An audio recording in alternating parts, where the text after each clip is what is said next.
doing right now? Cleaning the turn pin box because mine was seized up after a season and a half, and we're repacking the bearings. I'm gonna get this back to usable condition again.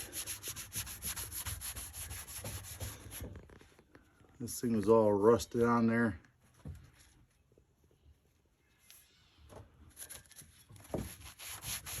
And what did you say, it was pitted or something?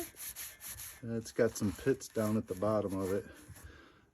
Everything else looks pretty good.